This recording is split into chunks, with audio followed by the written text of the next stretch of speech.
देश की शिक्षा व्यवस्था ही सवालों में घिर गई। इस विश्वास को मजबूत करने के लिए उत्तर प्रदेश की योगी आदित्यनाथ सरकार पेपर लीक रोकने और सॉल्वर गैंग पर लगाम लगाने के लिए नया कानून लाने जा रही है। नए कानून में पेपर लीक और सॉल्वर गैंग जैसी गतिविधियों में शामिल लोगों के खिलाफ सख्त से सख्त कार्रवाई का प्रावधान होगा, जिसमें भारी जुर्माना है, बुलडोजर कार्रवाई है, जेल तक शामिल है।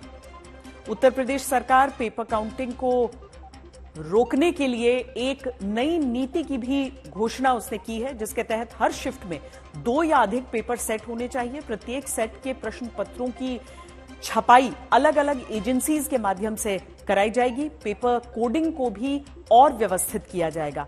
साफ सुथरे रिकॉर्ड वाले कॉलेज ही परीक्षा केंद्र बनाए जाएंगे। परीक्षा केंद्रों में सीसीटीवी की व्यवस्था अनिवार्य होगी। भर्ती परीक्षा आयोजित करने के लिए 4 एजेंसियों की अलग अलग जिम्मेदारियां होंगी। परीक्षा देने के लिए अभ्यर्थियों को अपने गृह मंडल से बाहर जाना होगा। यह प्रतिबंध दिव्यांगों और महिलाओं पर लागू नहीं होगा। 4 लाख से ज्यादा अभ्यर्थी होने पर परीक्षा 2 चरणों में आयोजित की जाएगी।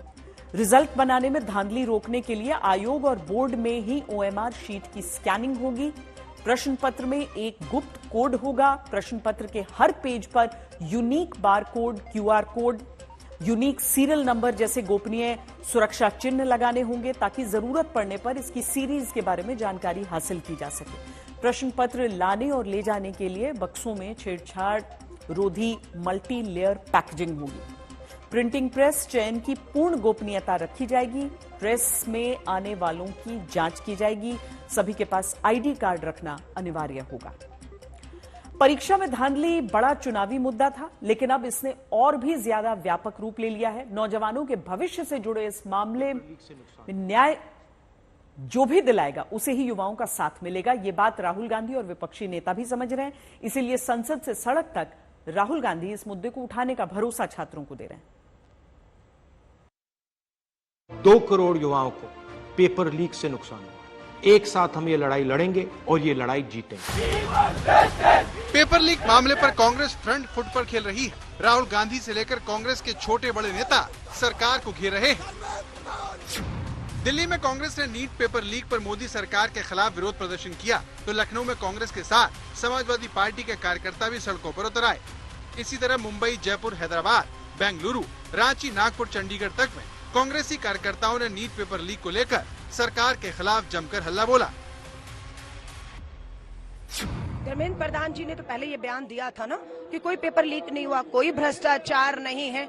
जब सुप्रीम कोर्ट में सुनवाई हुई, भारतीय राष्ट्रीय कांग्रेस ने लगातार दबाव बनाना शुरू किया। राहुल गांधी जी ने कल प्रेस कॉन्फ्रेंस ही नहीं की, अपने घर में पेपर लीक के जो शिकार छात्र, उनके अभिभावकों से मुलाकात भी की, विश्वास दिलाया कि न्याय की लड़ाई को हम लड़ेंगे। शिक्षा मंत्री को इस्तीफा दे देना चाहिए नैतिकता के आधार पर, या तो मोदी सरकार को शिक्षा मंत्री से रिजाइन कर देना। इसी शिक्षा मंत्री ने कहा कि कोई गड़बड़ी नहीं है इनिशियल लेवल पर। कल शिक्षा मंत्री ने कहा रिफॉर्म कमेटी बनाया। तो एक बार तो ये कहते हैं कि इस नीट की परीक्षा में कोई घपला नहीं है, फिर वही शिक्षा मंत्री ये कहता घपला है। जिस तरीके से पेपर लीक हो रहे हैं, लेकिन मोदी सरकार चुप है, सिर्फ बातों से उलझा रही है। हम बताना चाहते हैं, मोदी जी बच्चों के भविष्य के साथ खिलवाड़ बंद करें। देखिए, लगभग 25 लाख के करीब बच्चों ने इसमें परीक्षा दी है, जिसमें से 2 लाख के करीब तो राजस्थान के बच्चे थे। और आज बच्चों ने एडमिट कर लिया कि हमें पेपर दिखाए गए, हमें क्वेश्चंस रटाए गए, वही सुबह परीक्षा में आए। तो जो चीज ट्रांसपेरेंसी के साथ में सामने आ चुकी है बिल्कुल, तो उसके बाद अगर मान लो ये पेपर रद्द नहीं करते तो बहुत बड़ा संगठित एक तरह से अपराध किया गया इस देश में। पर्दाफाश किया जाना चाहिए उन लोगों का जिन्होंने इस पेपर लीक के अंदर भाग लिया। जी के नेतृत्व में 11 सीटें हमने इंडिया गठबंधन की जीती है। मैं सभी जीते हुए सांसदों को बधाई देती हूँ। सरकार की सबसे बड़ी नाकामयाबी मैं कहना चाहूंगी, हमारा जो हेल्थ सिस्टम है उसमें अच्छे डॉक्टर आए।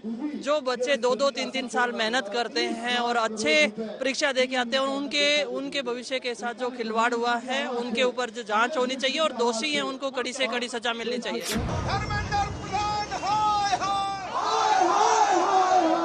सबसे पहले धर्मेंद्र प्रधान का इस्तीफा होना चाहिए कि क्या कोई आदमी इतना शक्तिशाली है जो तुम्हारे नेट के नेटवर्क को तोड़ के घुस जाता है, पेपर लिख कर आता है, नेट वाले परीक्षा में किसका हाथ है? कैसे उस